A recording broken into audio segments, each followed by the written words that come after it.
Frazier, your host, and joining me as my co-host for another episode of the MLO Project is Mr. McAllister. Michael, are you ready for an energetic conversation today? I am ready, Frazier. I wasn't ready to do the intro. You kind of put me on the spot, and the last time I did the intro, you interrupted me 2 seconds in with the F-bomb. So That's true. I That's was, true. I have like PTSD right now. I think I need another week or two before. All right, I'll give you like a 3-week head start on the intro so you could freaking spend some time doing it. Guys, welcome to the MLO Project podcast. This is a podcast that we created. I think we're 20 some episodes in now, over 1,000 downloads. It's cooking, right? It's doing good. And guys, the reason we do this is because one, it's fun. Michael and I like just talking business and whether it's marketing, sales, mindset, all the different things. But ultimately, this is we feel that we loan officers are best served by like candid, blunt, and fun, something interesting for all of you guys to listen to when it comes to what's going on in the industry. And so whether it's having guests, and we've had some great ones, and certain topics that we think are important because it's based off the conversations that we have with our clients, whether it's, clients of Empower LO, clients of, coaching and everything in between. And with that, like it's when there's conversations that are consistent with loan officers, we say, hey, that's probably a topic that we should tackle and talk about. And, we did our tag, kind of like our takeaway from tag episode, but really what we want to focus on is from tag is we did that green zone, green zone live experience. By the way, that book is out there, bestseller. Go check it out. Link is in the show notes.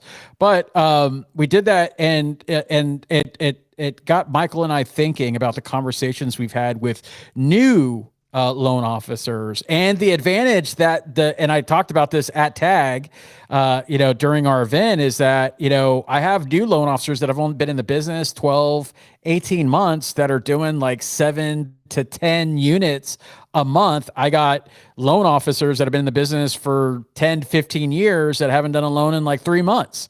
And so what's the difference? Like, why is that the case? And I think it's the advantage of not knowing any better for these new ones. They don't have the what I would call kind of like the bad habits of being in like a boom market and we could get into that. But not being stuck down with like the dogma or the romanticism about the way business used to be done. And we had a lot of those stories shared with some new loan officers during the tag event. And so this was definitely a topic that Michael wanted to top up. So I'm going to let him kick it off about some of those conversations. And because, sometimes you hear like the negativity of, oh, this market sucks, rates are this, whatever. And when you really don't know any better and you come in hungry, you're coming ready to do the work, you find out, guess what? There is business out there and the market really ain't that bad. Mm-hmm. I got into the business in 2015, and it's funny, we talked about this, and I didn't even connect the dots that like I was one of these people. Mm-hmm. Like 2015 was not a good time to be getting into the business. It was right after like the HARP refis were drying up. Mm-hmm. I was going to a bank, and banks were not, did not have a good reputation by any stretch of the imagination. So you had kind of a similar environment where you had, if you're going into the industry at this point, you had the people that had made it through 2007 and 2012, right? So so these are people that are seasoned, right? So you have 2007 crash, 2012 refi boom, and then 2015. So you have those people like old timers that are just like kind of used to the ebb and flow of things and just do what they're going to do. But then you had a lot of people that got in the business between 2011 and 2013 when this refi boom is taking place. And they're the ones that are like super negative when I was getting into the business, super negative about where things were at. Hey, I'm thinking about getting out. You're getting in, weird. Like just not great people to be around as a new LO, obviously. Mm-hmm. But most importantly, like, again, fast forward to today, and we have kind of the same thing playing out. You have people that you have a lot of people in the business right now that got into the industry the couple years leading up to COVID when things were starting to heat up again. And then you had the COVID refi boom, and that was crazy. I mean, you think about it, like we're 7 years, like we're at seven, like, so if you've been in the business less than 7 years and more than 2 years, then you're probably in that spot where you're jaded right now based on how things were when you got it, like how you came to know things in the mortgage industry versus how things are today. And what's crazy about that is it, like, because again, we can't control when we came into the industry, but what we can control is how we view that, and we can control how attached we are to those ideas that and those like methods of running our business that came during those periods of time. And we can, detach from those and do our best to like go into new markets with a clean slate mentally, because what we see is at that Green Zone Tag event, what I saw and what got me excited to talk about this was we saw LOs standing up that were 6 months to a year in the industry, never seen a market like COVID, that are pumped to be in the industry. Yep. And are talking about their successes and what it is that they're doing to be successful. And I'm hearing some of these wins going, damn, dude, some of my clients that have been in the business for 5, 6, 7 years, like, could stand to like learn a thing or two from this. And so, yeah, I just think like mindset is so much in this, in this context, like, like you said, not romanticizing how things were. And you may be doing that without even knowing that you're doing it, because you just don't know, like, you don't know any different than what you experienced when you got in the industry and the couple years of freaking crazy easy money that came after that. Like, you don't know how much that's affected how you're thinking about things right now. And so my hope is that this episode can help somebody like kind of wake up from that and be like, yeah, you're right. Like, man, if I would, maybe think back to a different example of a different industry that you got in or something like that, where you were they used to say in the car business, they used to say like the best thing that you can be on the, like, selling cars is green. The best thing that you can be is new. The more you know, the harder it becomes to sell.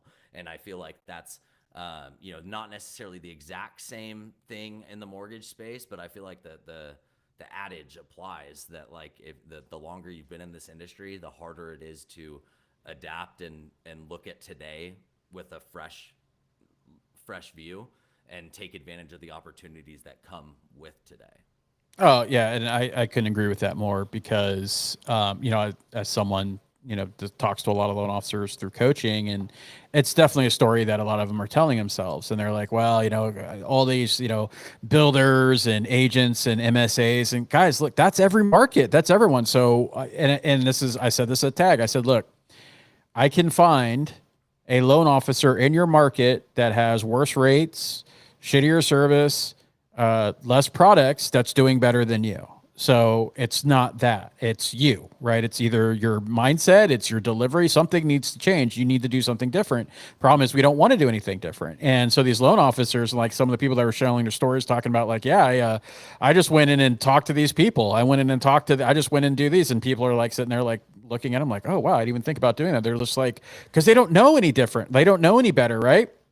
And I don't even like to say know any better, because like, it's not a better thing. It's just, that's the advantage of not knowing, or being trained in the way that you do this. And yet the other ones that are, when you have those conversations like, hey, I can't find, I haven't done a loan, I need to start filling my pipeline. Okay, well, what are you doing different? And if it's nothing, then your pipeline is going to continue to do that. If you're doing the same thing, you're going to get what you always got. And that's just the facts of it. And so when I talk to some of these people that are new loan officers, they're like, hey, we're out there. And look, there is some, they're not jaded. Like, there is some sort of like, hey, I'm new, so I got energy. I haven't been beat down yet by agents and consumers and whoever, and so like, there's a little bit of that. And that's where a lot of people are like, show their war stories. That's cool. But still, even with, they're like, look, I'll refer people back to our episode with Bryce, right? And he talked about like, hey, when he got into the, green guy getting into this industry and seeing what people were doing and realized, man, they're doing this, they're getting this just off of doing that. And if I did the things that I could do, I'm going to freaking crush it. And he did, and he has, and he does. So like, that's what I'm saying is that like you just go back then and you're like, man, I'm just going to go in and do not the opposite, but I'm going to do like 10x what these guys are doing as far as all these strategies and tactics and not worry about things because I don't know any better and see what happens. And you know, he's closed a month. He started his very first. He's closed a loan every single month, right? And we're again going back to the people that I know that have been in the business a long time that haven't closed a loan in like 3 months, and they're you know, and I get it. They're worried and concerned, and it's like, well, that you need to turn that into like forget everything that you know. Forget everything that you know and that you've tried, and let's do some new shit. Let's do some new things, try that. But then that's where I get like the rebuttals and they're like, well, this and that and all the other stuff. And I'm like, well, then just continue to suffer then. Continue doing these things. And I hear all these excuses about I can't do this or coaching doesn't work or all these other things. And that's great. Then if you tell yourself that story, then that's who you're going to become. And you're going to continue to have. Everyone else is waiting for conditions they don't control to help their business. So I'm waiting for Jerome Powell to resign or get, you know, I guess he can't get fired, but like, you know, I'm waiting for Jerome Powell to resign. You know, I'm waiting for the rates to do this. I'm waiting for all these other things that you have no control to do stuff. Yet we have loan officers, clients, and, you know, people that are like, hey, they're in President's Club for the first time. They're doing that when all these other veterans are like sitting around like, well, how are you doing all that? I'm doing this shit that all of you have heard. Like, I don't hear different, you know what I mean? Like these new loan officers aren't like, look, I'm not hearing any new things. Like, I'm just deciding to act. I'm deciding to take action. I'm deciding not to be afraid of this or that or whatever, because I don't know any better. That's my advantage. I don't like, there isn't anything that's going to stop me from taking action because I'm hungry and I want to do this and I want to be great at what I do. You're like, well, I shouldn't have to do this, or this sucks, or it sucks that there's an MSA, or it sucks that agents are do that. And it's like, well, if you're struggling with your business, then something has got to change. And if you're not willing to do anything different, then you're not going to get anything different. And so the message that I want from this episode to all of you,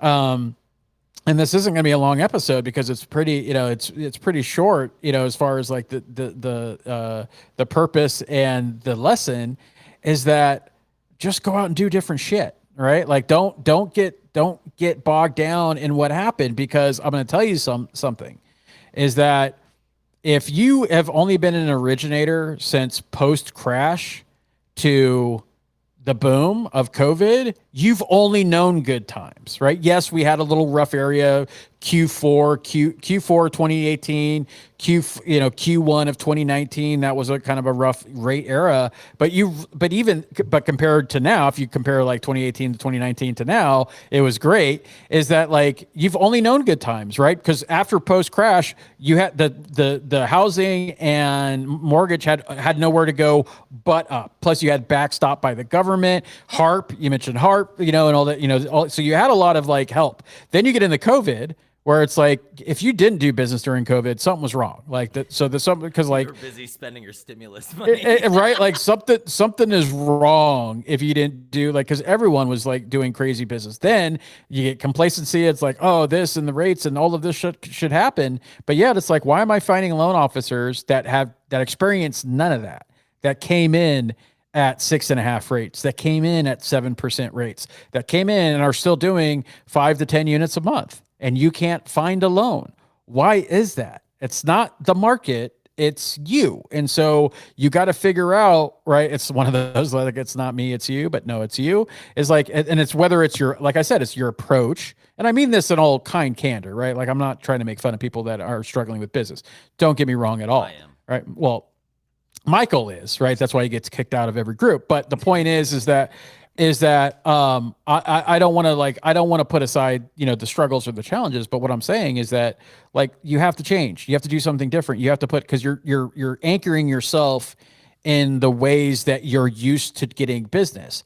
And the problem with that is that if those ways ain't weighing, then you need to go and try some new stuff, and you need to try to be different. And none of this stuff is hard, so to speak, right? It's simple. It may not be like super simple for you to execute on these, because like humans, we don't like change. Your brain's working against you. But ultimately it just comes down to like, guys, pretend like this was your, like, throw away all the jadedness of our industry, which there's a lot, right? Throw away all the shit from the last 12 months and pretend like you started today and you had 90 days to make your nut, right? 90 days to pay your mortgage, to put, to add to your kids' college, whatever it is that you need money in life for, right? Pretend that you started today. What would you do? Right? If you didn't know anything, what would you like? Oh, let me go find out. Let me go look at tactics and strategies that aren't effective yet or really working that well. Or would I go to some of these people that are having effective and try to learn from them? And that's the perspective that I want people to have from listening to this episode. I think if we took everybody, I think if we took everybody that was in the business for the COVID refi boom, and we did like a massive ayahuasca retreat, that producers would be, that people would crush it. People would crush it. No, you kept like, it's baggage. Like the way things used to be is nothing more than baggage at this point. So I think of psychedelics, like, like psychedelics allow you to kind of like remove, this isn't a plug, this isn't a prescription by any means, but also like a little glimpse into like who I am as a person, and like my Michael's like, just drop acid, you'll be good, right? Hey, you're not wrong, but no, I just like the what you have to do, right? If you're familiar with what those things do, like what we're trying to get at here is you have to leave all of that baggage behind, Yep. And you have to like, in whatever way, not prescribing psychedelics here, in whatever way makes sense for you, you got to get rid of that baggage and stop because at the end of the day, it's like, they're not specific thoughts that you have that are different. It's just, we are all a result of our cumulative experience. And right now your cumulative experience is giving you the wrong mindset about the market today. And so, again, my hope is that even just like nodding and acknowledging that's what, that's what that process looks like, that some people can be like, oh yeah, you're right. I need to meditate more. I need to go, I know for my dad growing up, like going out camping by himself for like 2 days was like the reset that he needed a lot of the times. And so whatever that looks like for you, like finding a way to get rid of some of that baggage that we all have, whether it feels good or feels bad, it doesn't matter. At the end of the day, it's affecting how you look at today's market. And that's the difference between you and the newbie in your branch that's already crushing it, that's leaving you scratching your head going, what in the actual fuck is going on here? So for those of you if you guys want us to throw an ayahuasca retreat, just let us know. Like, that's the offer that Michael is throwing out. We'll put the link in the show notes, but, hey, we can go to Costa Rica. I mean, dude, it's funny. It's funny because I'm like, shit, dude, you just said that, and that might actually turn into something. Like, I talked to some people in the mortgage industry that like, we might actually get our inbox flooded with like, yo, you guys should do this. Yeah, like that should be, it would be kind of a fun of it. But to bring it back here to the conversation, think about, there's, look, I'm Native American, right? So they're, going into like a hot tent, right? And so, or call it a vision, whatever you do, right? And obviously as Native Americans, we had a thing called peyote, right? So, on that same type of vein, but ultimately it comes down to like, think about like, I know like when I'm doing like if I'm doing like a cryo session, or if I'm doing, an infrared session, sometimes like when you're in the shower, right? Or you're just doing like your workout, maybe you're doing like cardio outside. That's when your mind's open and you're maybe listening to like a podcast or something like that. And you're just thinking all the thoughts, right? And so like, that's why my wife like bought me like a waterproof like pad and pencil for the shower, because that's where I get like some good ideas and notes and stuff, because you're just alone, right? You're alone in your thoughts, and that's really what we're talking about. And then you get to like write down some ideas and some things to try. And so what I want to leave you with here today is that like, now's the time to be different, but now's the time to be bold, right? Take those risks. And here's the thing. Right now, if what you're doing and what's happening sucks, the downside is that you're just back to sucking, right? Like the upside is the opposite of that. The opposite is not sucking. The opposite is doing loans, is having more conversations, more opportunities. And so, like I always say, is that everything works, right? Whether it's cold calling, mailers, they all work the level in which they work. And to me, works is two things. It's dependable and repeatable. So if you're telling me something works, then that means you should be able to go out and do a lot of that today, tomorrow, and the next day and get some results in loans. And if that isn't the case, then it don't work. Right. And so that's where is like listening to some of these young people that are doing well and seeing what they're doing. And here's the thing. If people go like, well, I don't like doing that stuff. Okay, then I don't know what to tell you. Then you got to, do you like not doing that stuff because you're uncomfortable, or do you like it? Do you like that more than not having loans in your pipeline and being stressed and having anxiety and all the things and all the fun that comes with being 100% commission only and not having loans in your pipeline? Right. And so I want you guys to get into that mindset of not knowing any better, because I'm telling you, it's going to serve you better. All right, I got a nod. It was you guys can't see it, but I got that was a great way to end the podcast nod from my co-host, who is like he's like sitting there. He's like, oh, okay, look like a retreat, Costa Rica. He's planning it right now. Like I lost him right when I said that. Like he hasn't even been paying attention, guys. His head's been down like on his freaking hit. Probably heard his keyboard clicking away, like trying to like get this thing like that. So yeah, this probably will be our most popular episode. Just taking like my last mortgage event and the conversations I had. This probably will be what people are wanting to do. But guys, in all seriousness, these podcasts are for you, right? Like these messages and stuff like that. And so I hope you guys are taking it from us. Is that the purpose of this is that, look, guys, we want you guys to win. We want you to be successful. Right. And so what we wanted to get across is what we learned from at Tag, listening to people and just, knowing that we have a client brand new. They've been in the business 6 months and they're crushing it. We have a client, been in the business 6 years, not so much. Right. And so what's the difference between the two? Same market, same rates, sometimes even the same company. Right. So like there really is no excuse. You got to go out and do something different. And I want you to act as if you don't know any better, because that's probably going to serve you well. So, my friends, I hope you guys have an amazing day. Thank you for being a loyal audience member of the MLO Project, empowered by Empower LO, the #1 CRM on the high-level platform in the universe. I have no data to back that up, but it sounds right, so I'm going to stick to it. And remember, guys, if you need a playbook, if you need some help, go check out the Green Zone Project. It's a playbook that could help any loan officer at any level find more success. So, have an amazing day, and we'll see you on the next episode. Take care.